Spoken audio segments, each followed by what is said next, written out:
Ahí va. Bueno, la idea es que hoy vamos a empezar a trabajar en el cálculo de límites.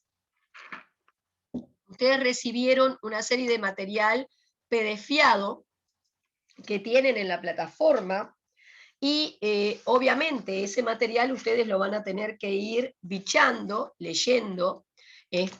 Yo lo que hago es de ese material tomar algunos conceptos importantes que voy a ir destacando, como lo fue la definición de Cauchy, pero hay otra serie de definiciones que ustedes tienen que ir leyendo de ese material que les preparé. ¿Tá? Creo que está bastante claro, pero si llega a haber alguna duda con respecto a cualquiera de las cosas que se manejen ahí, no duden en consultar a través, sobre todo, de los foros. ¿Tá? Bien, entonces, hoy vamos a empezar a trabajar con las primeras reglas para calcular límites. ¿Está claro? O sea, voy a ir mechando las distintas estrategias prácticas para llevar a cabo el cálculo de límites. Y van a ver que en algún momento vuelvo a retomar alguna definición teórica o alguna demostración de algún teorema que me importa en particular, digamos, destacar. ¿Está? Bien, vamos entonces a empezar, como les puse aquí. Hoy vamos a trabajar con el cálculo de límites, vamos a empezar a introducirnos en el cálculo, ¿tá? Vamos a empezar a ver los primeros pasos que uno tiene que seguir a la hora de calcular un límite. Bien, y como les puse acá, el primer paso para el cálculo de un límite consiste en reemplazar x o el nombre de la variable independiente que estés utilizando por el valor de la tendencia. ¿Tá? Es decir, a ver, este sería un límite. ¿Se acuerdan de la notación general de límite que nosotros habíamos visto? Nosotros habíamos dicho que en una notación general, ustedes acá tienen la función, el 1 es lo que estaría en el lugar de la a, porque la definición formal era límite de f de x cuando x tiende a a, les daba un número b, ¿tá? Entonces, en el lugar de la a, en este caso hay un 1, x tiende a 1, recuerden que este simbolito me estaba diciendo que la x iba a aproximar tanto como yo quería al 1, pero en realidad no llega a tomar nunca exactamente el valor 1. ¿Tá? Entonces, cuando yo acá te digo que vos el primer paso que vas a realizar para calcular un límite es cambiar x por el valor de la tendencia, yo para calcular este límite voy a arrancar reemplazando la x por algo que vale casi 1. En realidad, vos vas a reemplazarlo por un 1. ¿Tá? Vas a venir acá a la función y vas a cambiar las x por 1. Pero, si bien la reemplazás por un 1, acordate que en realidad no es un 1, sino que es algo que es casi 1. ¿Tá? Entonces acá te quedaría casi 1 al cuadrado, sería 1, casi 1, menos 4, casi menos 3 arriba, 2 por algo que es casi 1 te daría 2, más el logaritmo de casi 1 sería casi 0, así que 2 más 0, 2. ¿Tá? Y entonces el resultado de ese límite sería casi menos 3 medios. Nosotros solemos decir que cuando la x va a tomar valores tan próximos al 1 como yo quiera, pero nunca es exactamente el valor 1, el correspondiente f de x va a tomar valores próximos al menos 3 medios. ¿Tá? Recuerden que la tendencia en este caso sería 1. Yo tiendo, la variable independiente tiende a tomar el valor 1. Bueno, ahora, cuando yo reemplazo el valor de la variable independiente por algo que es casi 1, en el ejemplo que estábamos viendo, a vos te pueden pasar 3 cosas. ¿Tá? En primer lugar, que el resultado sea un número, como es este ejemplo que yo puse acá. Cuando yo reemplacé la x por algo que era casi 1, resulta que me dio casi menos 3 medios. Si bien sé que es casi menos 3 medios, anoto un igual, pero tengo que tenerlo eso presente. Luego te podría pasar que el resultado fuera infinito. Es decir, en lugar de darte un número, que me dé más infinito o menos infinito. Y la tercera opción es que el resultado me dé lo que yo voy a llamar una indeterminación, que ahora vamos a analizar qué es. O sea que acá está el caso en el que cuando intenté calcular este límite, el resultado fue un número. Acá vamos a analizar otro caso donde supuestamente el resultado que me da es infinito, ahora lo vamos a razonar, y después veremos qué tendría que pasarme para que yo diga que el resultado es una indeterminación. Entonces, vamos a este ejemplo que tengo aquí. Esto me dice que voy a cambiar la x por algo que es casi 2. Entonces vos acá, dentro del paréntesis, en el numerador tendrías casi e cuadrado menos e sobre 5 sobre, bueno, e a la 2, o sea, el número e en matemática, recuerden que es como el pi, es un número muy importante en los cálculos, sobre todo, por ejemplo, en las ecuaciones de los movimientos de partículas, las ecuaciones de Boltzmann, ¿tá? En fin, procesos de fusión, fisión, aparece el número E. El número de E es tan importante en matemática que en realidad se decide utilizar una letra para representarlo como es la letra E. Y en realidad el valor numérico que toma es 2,718 y sigue con un montón de cifras que ya se conocen en la actualidad. Es como el número pi, se conocen más de 2 millones de dígitos después de la coma para estos números, porque la precisión con que había que conocerlos tenía que ser muy grande, porque aparecían en fenómenos o en procesos donde la precisión tenía que ser altísima. Aparecen en los movimientos de los satélites en órbitas, entonces imagínense que ahí la precisión que tengo que tener es enorme, porque no puedo tirar al aire un satélite a colocarlo en el espacio en una órbita y errarle. Bien, entonces, si yo reemplazo aquí la x por algo que es casi 2, arriba sería ese e al cuadrado, ese casi 2,718 al cuadrado, sería un casi 9, menos el 2,71 por 5, arriba me estaría dando un número, no importa cuál es el valor exacto, y abajo me estaría dando casi 0. Fíjense que abajo no te da 0, porque en realidad la x se aproxima al 2 tanto como quiero, pero no llega a tomar nunca exactamente el valor 2. Entonces, acá abajo esto tiende a 0, pero nunca es igual a 0. Si acá abajo fuera igual a 0, dividir por 0 no existe en matemática.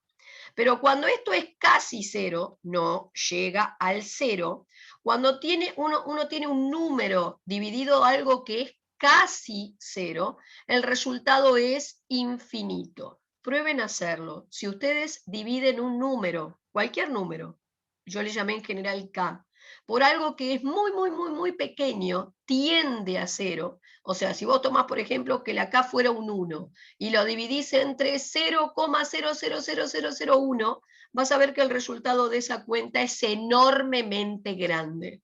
Por eso decimos que cuando ustedes tienen un número sobre algo que tiende a 0, el resultado tiende a dar infinito. ¿Está? Ahí teníamos el otro ejemplo. Y el tercer ejemplo que habíamos dicho era que de repente cuando yo cambiara X por el valor de la tendencia, podía pasarme que se presentara una indeterminación. Entonces, ¿qué sería una indeterminación? Perdón. Bien, supongamos este caso. La X tiende a 4, o sea que la X va a tomar valores tan próximos a 4 como yo quiera, pero nunca exactamente el valor 4. Entonces yo empiezo el cálculo de este límite cambiando la X por algo que es casi 4. Entonces tenés casi 4 menos 4, arriba te queda casi 0. Después acá tenés casi 4 a la 2, 4 por 4, 16, por 2, 32. Esto es casi 32 menos casi 24 menos casi 8. entonces, menos 8, entonces todo esto acá abajo te vuelve a dar casi 0, ¿está? O sea, era 32 menos 24 menos 8, menos 24 menos 8 es menos 32, así que es casi 32 menos algo que es casi menos 32, abajo me da casi 0. Y cuando te pasa esto, que te queda un 0 sobre 0, eso va a ser algo que voy a llamar una indeterminación, ¿está? ¿El único tipo de indeterminación que existe es el 0 sobre 0? No. Van a ver que, por ejemplo, si a vos te llegara a dar infinito sobre infinito, eso también es indeterminado. Un 0 por infinito es indeterminado. Un infinito menos infinito es indeterminado. En fin, hay distintos tipos de indeterminaciones. ¿Y qué significa o qué es una indeterminación? Bueno, nosotros en principio podemos decir, acá están todos los tipos de indeterminaciones que pueden presentarse, la mayoría. Ahora, cuando yo intento explicar qué es una indeterminación, yo suelo pensar en que una indeterminación la podemos ver como si fuera una pared o muro que oculta en un primer momento el verdadero resultado del límite. Y la idea es que si tú querés descubrir el resultado que esa pared oculta, te vas a tener que deshacer de esta pared para poder visualizar el resultado que está oculto. Ahora, o sea, yo tengo que decir, decimos en matemática, levantar la indeterminación. Me tengo que deshacer de la indeterminación, tengo que levantar esa indeterminación. Ahora, si la indeterminación la voy a ver como una pared o muro, pensemos en un símil real. O sea, yo para romper esa pared puedo tener muchos caminos. Habrán algunos caminos más groseros que otros. Puedo romper esa pared de un mazazo, puedo romperlo con un cincel, finamente, un proceso lento que, digo, obviamente, si vos usás un método muy grosero para romper esa pared o muro, tenés que tener cuidado porque en ese proceso tan grosero podés, digamos, alterar el resultado que estaba oculto detrás de la pared.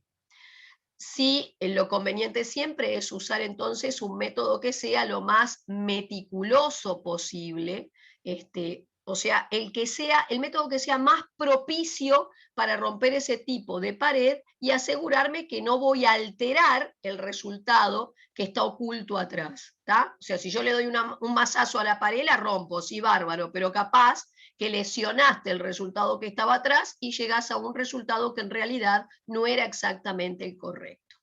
Así que, recapitulando, cuando a ti se te genera una indeterminación al intentar calcular un límite, y entonces dijimos que habían varios tipos de indeterminaciones, varios tipos de pared, tengo que encontrar el mejor camino o el mejor recurso para deshacerme de esa pared, para levantar la indeterminación y asegurarme que en ese proceso no voy a alterar el resultado que estaba oculto detrás de esa pared o muro.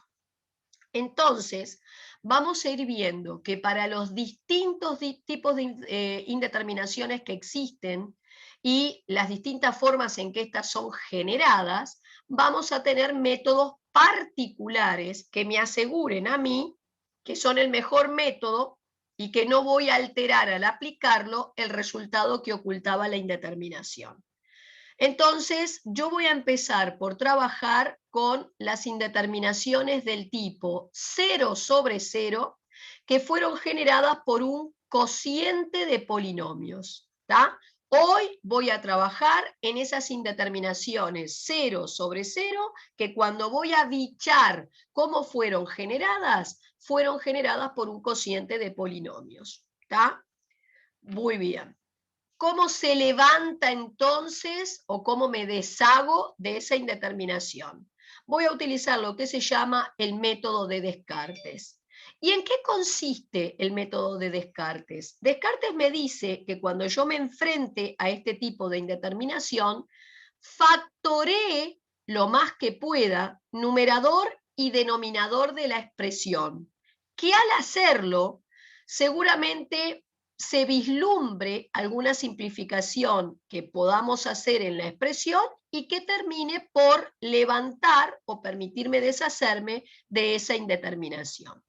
¿Qué tengo entonces, como irán viendo, que recordar o usar para trabajar en este primer gran tipo de indeterminación?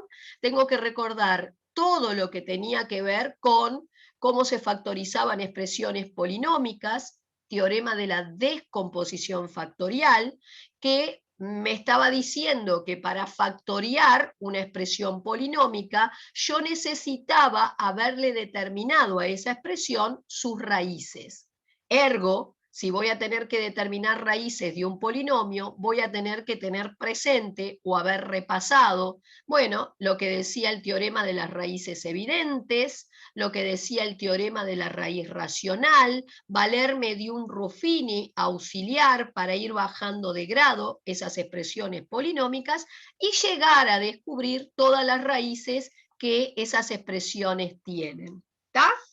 Ahora, vamos a empezar entonces a aplicar todo esto en un ejercicio particular, ¿sí?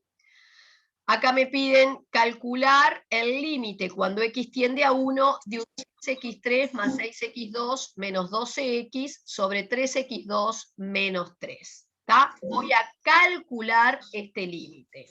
El primer paso para calcular un límite, y no importa de qué tipo sea, es empezar por cambiar x por el valor de la tendencia. Por favor, todos muteados. O sea, que tú vas a empezar por cambiar x por casi 1, en realidad. Cuando yo reemplace acá arriba en el numerador la x por algo que es casi 1, te quedará casi 6 más casi 6, casi 12, menos casi 12, arriba me quedará casi 0. Y abajo hago lo mismo. Cambio la x por algo que es casi 1, entonces me queda casi 3 menos 3, casi 0.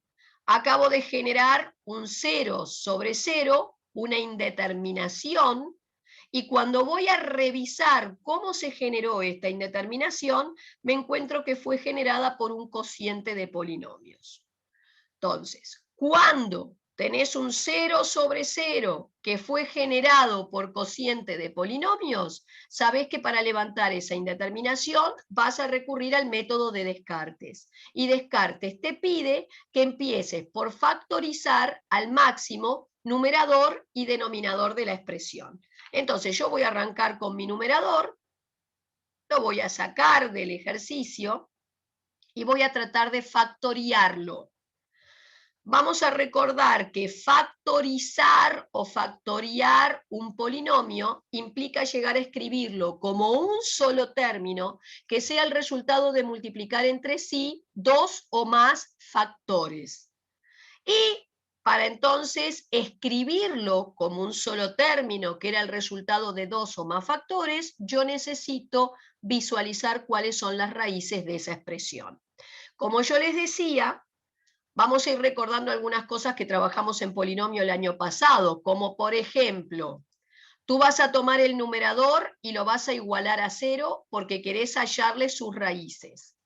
Voy a recordar que una expresión polinómica va a tener siempre tantas raíces como grado tenga. El grado me lo daba el mayor exponente al que aparecía elevado la incógnita, la variable independiente. Así que acá el grado de esta expresión es 3. Voy en busca de 3 raíces para este polinomio. Entonces, ¿de qué me puedo valer para tratar de descubrir esas raíces? Bueno, a ver, si el polinomio hubiera sido directamente de grado 1, despejás. Si hubiera sido de grado 2, báscara. Cuando es de grado 3 o más, tenés que empezar a pensar en recurrir, por ejemplo, al teorema de las raíces evidentes o al teorema de la raíz racional, entre otras cosas. Yo acá les puse para recordar qué decía el teorema de las raíces evidentes y, bueno, por ahora es de este del que me voy a valer, pero más adelante después también les recordé lo que enuncia el teorema de la raíz racional, que es el otro recurso que tengo para ver de detectar raíces. Entonces, el teorema de la raíz evidente dice tres cosas. Primero, si un polinomio carece de término independiente, entonces admitía la raíz cero. Segundo, si la suma de todos los coeficientes en un polinomio nos daba cero, ese polinomio admitía la raíz 1. Y tercero, si la suma de los coeficientes de los términos de grado par daba lo mismo que la suma de los coeficientes de los términos de grado impar, entonces el polinomio admitía la raíz menos 1. En función de ello, yo vengo a mi polinomio, veo que no tengo término independiente en la expresión, o sea, un término que no lleve x, y entonces, según el primer punto del teorema de la raíz evidente, voy a poder decir que este polinomio admite la raíz 0. Lo que podés hacer, si ya, digamos, de alguna manera te cercioraste de que admite la raíz 0, es entonces hacer un Ruffini, bajar el polinomio por 0, esa sería una opción, o también, si no, sacar de esta expresión una x de factor común y ya empezás a, digamos, de alguna manera poner en manifiesto esa raíz 0 que sabías que admitía. Yo acá se los marqué a través del Ruffini para aprovechar y repasar el Ruffini. Recuerden que cuando ustedes hacen un Ruffini colocan los coeficientes del polinomio completo y ordenado. Vos tenías multiplicando al x3 un 6, multiplicando al x2 un 6, multiplicando a la x un menos 12 y no tenías término independiente. En su lugar hay que poner un 0. Vuelvo a repetir que en el Ruffini acá se colocan los coeficientes de un polinomio que tiene que estar completo, quiere decir que si le falta algún término, su coeficiente es 0 y lo tenés que colocar, y ordenado. Lo voy a bajar por la raíz, 0. Entonces, el primer valor se bajaba, se multiplicaba cruzado, se corría un lugar, sumo en vertical, multiplico cruzado, corro un lugar, sumo en vertical, multiplico cruzado, corro un lugar y sumo. Efectivamente, si en el último casillero obtenés un 0, es porque esto era raíz de la expresión, y acá te quedaban los coeficientes de un cociente que siempre era un grado menor que el polinomio de partida, porque por ley de grado, cuando yo estoy dividiendo por un divisor de primer grado, el cociente siempre te queda de grado el del dividendo menos el del divisor. O sea que si tu dividendo era de grado 3 y el divisor es de grado 1, 3 menos 1, 2, y por eso sé que este cociente, y lo escribo acá, es de grado 2. Ahora, recordando que cuando yo bajo un polinomio por algo que es raíz, no solamente sé que en el último casillero del Ruffini tiene que quedar un 0, sino que en los casilleros anteriores sé que quedan los coeficientes de un cociente un grado menor que el polinomio de partida y que arrastra o contiene a las restantes raíces que aún te faltan hallar del polinomio original. Por lo tanto, yo sabía que este cociente que había bajado a grado 2 arrastraba las otras dos raíces que me faltan. Bueno, voy a ir a un Bhaskara simplemente con una 6, B6, C menos 12, voy a reemplazar en la fórmula de Bhaskara y voy a sacar entonces las dos raíces faltantes. Entonces, siempre chequen si tu polinomio era de grado 3, ibas en busca de 3 raíces. No te comas esta, 0, menos 2 y 1. ¿Cómo quedaría entonces mi numerador factoriado? Primero hay que empezar por el coeficiente principal, no se lo coman, que en este caso es 6, y empezás. La primera raíz era 0, entonces sería el primer paréntesis x menos 0. Puedo escribir solo x. El otro es x menos menos 2, por eso escribí x más 2. Y el otro es x menos 1. Y acá tengo mi numerador factoriado. Hago lo mismo con el denominador. Es de segundo grado. Si querés aplicarle Bhaskara para hallar las dos raíces, podés hacerlo. O, como yo hice en este caso, puedo pensar en sacar un 3 de factor común. Dentro del paréntesis me queda esto.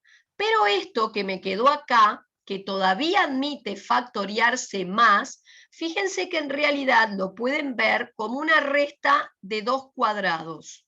O sea, es lo que yo llamaba un producto notable o cuadrado perfecto. Se factoriaba haciendo esto que está acá. O sea, vos tendrías en el lugar de la A una X y de la B un 1. Por eso es X más 1 por X menos 1. Y el 3 que había sacado, por supuesto, de factor común. Entonces ya tenés numerador y denominador factoriados. Volvés a tu límite, pero ahora escribís tu numerador y tu denominador factorizados. Al hacerlo, observen que un x menos 1 que multiplica arriba y un x menos 1 que multiplica abajo puede cancelarse. Así que me va quedando esto. En esto que ahora está reducido, vuelvo a cambiar x por el valor de la tendencia. Entonces acá arriba esto es casi 6, casi 3. ¿Tá? Acá primero simplifiqué el 3 con el 6, por eso me quedó un 2. Bueno, volví a cambiar la x por el 1 en todo esto y el resultado es 3. ¿Tá?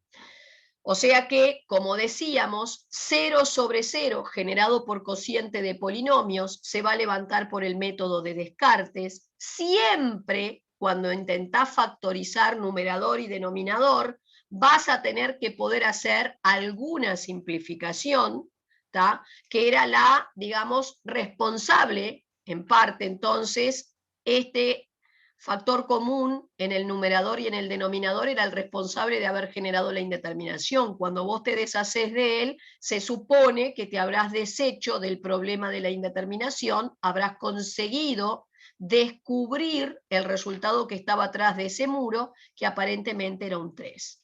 Pero ¿cómo puedo interpretar este resultado? ¿Qué significa que el límite de esta función cuando la x tiende a 1 es 3? Bueno, esto significa que si la x se aproxima al 1 tanto como quiero, entonces yo marco sobre el eje de abscisas ese 1. Si vos te arrimas al 1, ya sea por derecha o por izquierda, cuando me arrimo al 1, no sé si por derecha o por izquierda, tanto como quiero, pero recuerden que no llegan a tomar el valor 1, el correspondiente f de x tiende a tomar el valor 3. Entonces, yo no sé en realidad si venía arrimándome al 1 por derecha o por izquierda, tampoco sé si me voy a terminar arrimando al 3 por arriba o por abajo, por eso se marcan las 4 flechas. No sé por qué lado me arrimaba la X y entonces a ese valor I3 no sabes si te estás arrimando por arriba, por abajo, por derecha o por izquierda. Marcan todas las flechas y en el futuro habrá alguna otra cosa que le vas a estudiar a esa función para poder después entonces decidir cuál de estas 4 flechas era la valedera. Y bueno, esa es un poco la explicación de cómo levantar este primer tipo de indeterminación y cómo interpretar, porque no se olviden que el objetivo nuestro al final va a ser conseguir hacer el estudio completo de una función, ¿tá? Que va a incluir un gráfico. Entonces, yo todo lo que le voy a calcular a una función, entre ellos podrían ser estos límites, tengo que conseguir interpretarlo o llevarlo a lo que sería el croquis de la función. Por eso esta parte de interpretar el resultado que acabo de obtener es fundamental. ¿Tá? Bien, voy a dejar de compartir